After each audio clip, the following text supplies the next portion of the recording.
Que dit votre peau sur votre santé?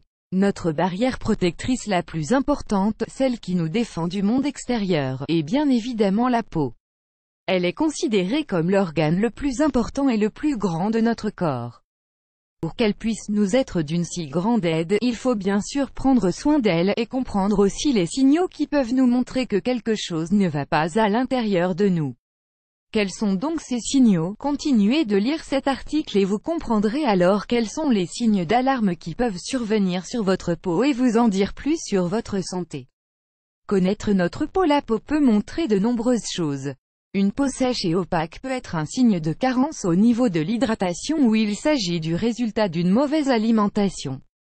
Si on ne boit pas suffisamment d'eau et si on ne consomme pas les nutriments essentiels que nous apporte une alimentation correcte, notre peau pourra vite prendre cet aspect-là. En plus des problèmes qui se résolvent facilement, lorsque nous ne consommons pas une quantité d'eau correcte, notre peau peut aussi vouloir nous indiquer d'autres troubles ou problèmes de santé. Une peau très pâle pourrait indiquer un problème d'anémie par exemple. Si vous souffrez de démangeaison générale, cela peut être dû à différentes causes, des problèmes rénaux, une insuffisance hépatique, des troubles thyroïdiens, des diabètes, etc. Il peut aussi s'agir d'une réaction à une crème que vous avez utilisée ou à un médicament que vous avez ingéré. De même, les allergies alimentaires peuvent produire des démangeaisons. Les autres manifestations, une peau très sèche est bien évidemment quelque chose qui n'est pas normal chez vous, et peut aussi montrer des troubles au niveau des thyroïdes comme l'hypothyroïdisme. Si votre peau transpire beaucoup, cela peut être dû à une hyperthyroïdie. Si votre peau est rougissante sans aucune raison apparente, cela peut aussi montrer une rosacée ou bien alors un autre trouble qui comprend ce rougissement de la peau si caractéristique en forme d'aile de papillon, on l'appelle lupus. Si votre peau devient marron alors qu'il ne s'agit pas d'un bronzage au soleil, cela peut montrer un excès de fer ou bien alors un trouble nommé maladie d'Addison. La peau bleuâtre peut indiquer une cyanose, ce qui signifie qu'il y a peu d'oxygène dans le sang. Cela se doit à des problèmes dans les poumons, le cœur, ou bien des troubles dans la circulation sanguine des membres inférieurs si par exemple vous avez des doigts de pied d'un ton un peu bleu. Une couleur jaunâtre peut montrer des troubles de foie, comme c'est le cas de l'hépatite. Lorsque votre médecin vous prescrit des médicaments, il est vital de s'informer sur les possibles effets secondaires.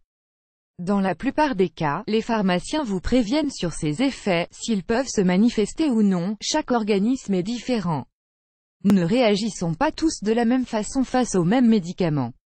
Donc, une fois que vous vous êtes assuré que les possibles changements sur votre peau ne sont pas dus à des effets secondaires liés à un médicament, il devient primordial d'aller voir un médecin. Il est important d'aller tout d'abord chez un dermatologue.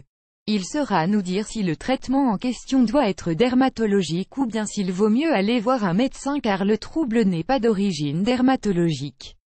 Souvenez-vous, les informations fournies dans cet article n'ont pas pour but de provoquer de la peur ou un autre sentiment similaire.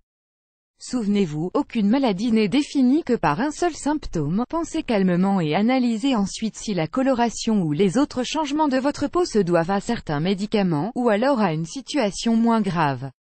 Si cela est intervenu de façon soudaine, sans aucune raison apparente, et si en plus vous présentez d'autres symptômes, allez voir un professionnel. Il est toujours mieux d'obtenir un diagnostic et un traitement adéquat à temps.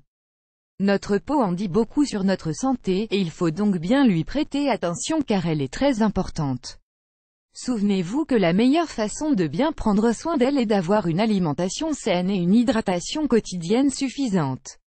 Vous aurez ainsi une peau vraiment radiante. N'oublions pas non plus de citer l'utilisation de crèmes qui peuvent la nourrir et l'embellir d'un point de vue externe.